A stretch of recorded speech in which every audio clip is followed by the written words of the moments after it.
यह सूचना केवल हमारे विचार हैं, वित्तीय सलाह नहीं। निर्णय लेने से पहले खुद शोध करें। किसी भी लाभ या हानि के लिए हम उत्तरदायी नहीं हैं।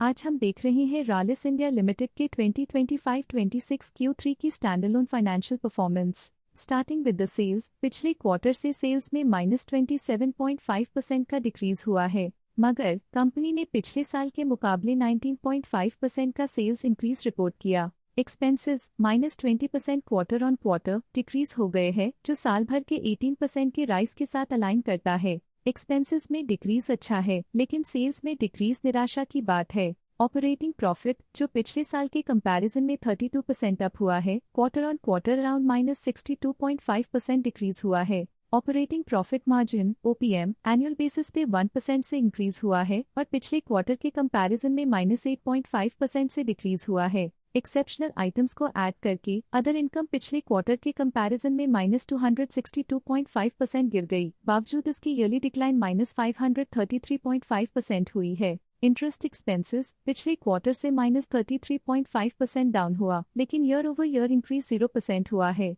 डिप्रिशिएशन कॉस्ट्स में क्वार्टरली -3.5% का डिक्लाइन देखने को मिला और ईयरली बेसिस पे 0% का इंक्रीज देखा गया। Profit before tax annually -95% decrease हुआ, लेकिन प्रोसीडिंग क्वार्टर से -99% डिक्रीज हुआ है। इस साल कंपनी ने 42% टैक्स पे किया और क्वार्टरली कंपनी ने 100% टैक्स पे किया है। नेट प्रॉफिट ने ईयर ऑन ईयर -82% का डिक्लाइन दिखाया, लेकिन लास्ट क्वार्टर से -98% का कंट्रैक्शन हुआ है। इस क्वार्टर के दौरान कंपनी का परफॉर्मेंस इतना अच्छा नहीं रहा।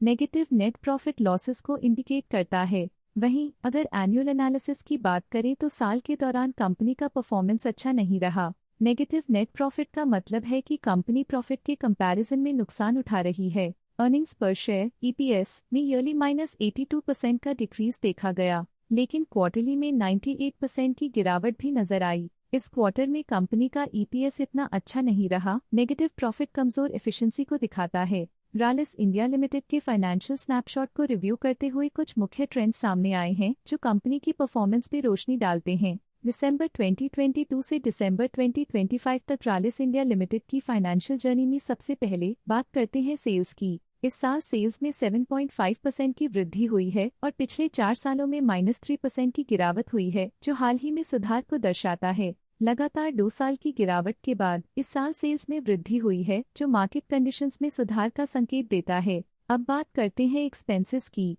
इस साल एक्सपेंसेस में 8% की बढ़ोतरी हुई है, लेकिन पिछले 4 सालों में एक्सपेंसेस में -5% की गिरावट भी हुई है। इस साल हालांकि एक्सपेंसेस सेल्स से थोड़ा ज्यादा बढ़े हैं, मगर ग्रोथ रेट्स का करीब होना स्टेडी ऑपरेशनल कॉस्ट को दर्शाता है। ऑपरेटिंग प्रॉफिट का सफर स्टेडली ऊपर चढ़ रहा है, इस साल 4% की बढ़ोतरी के साथ और पिछले 4 सालों में 15.5% का नोटिसेबल राइज हुआ है। एक टेम्पररी गिरावट के बाद ऑपरेटिंग प्रॉफिट ने लगातार दूसरे साल वृद्धि को बनाए रखा है, जो बिजनेस ऑपरेशंस में साइक्लिकल अपटर्न को दर्शाता है। नेट प्रॉफिट का सफर ऊपर की ओर चल पड़ा है, इस साल 23% की चढ़ाई के साथ पिछले 4 सालों में 13.5% की शानदार वृद्धि हुई है। एक अस्थायी गिरावट के बाद लगातार दूसरे साल नेट प्रॉफिट में वृद्धि हुई है, जो फाइनेंशियल लैंडस्केप में साइक्लिकल रिकवरी को दर्शाता है। इस साल EPS ने ऊंचाइयों को छुआ है 46% की वृद्धि के साथ, जो पिछले 4 सालों में 35.5% की मजबूत वृद्धि पर आधारित है। एक अस्थायी सेटबैक के बाद EPS ने लगातार दूसरे साल अपनी अपवर्ड ट्रैजेक्टरी को जारी रखा है, जो कंपनी की वॉलेटाइल मार्केट्स में अडेप्टेबिलिटी को दर्शाता है।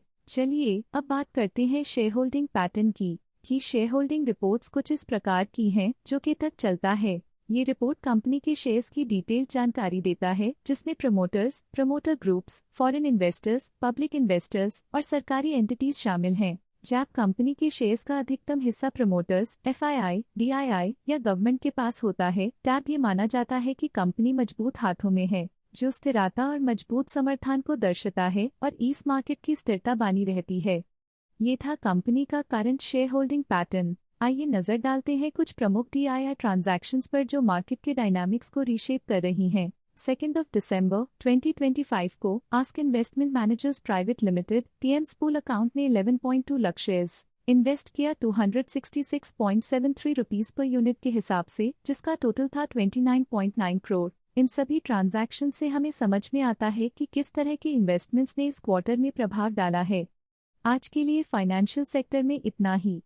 देखने के लिए धन्यवाद।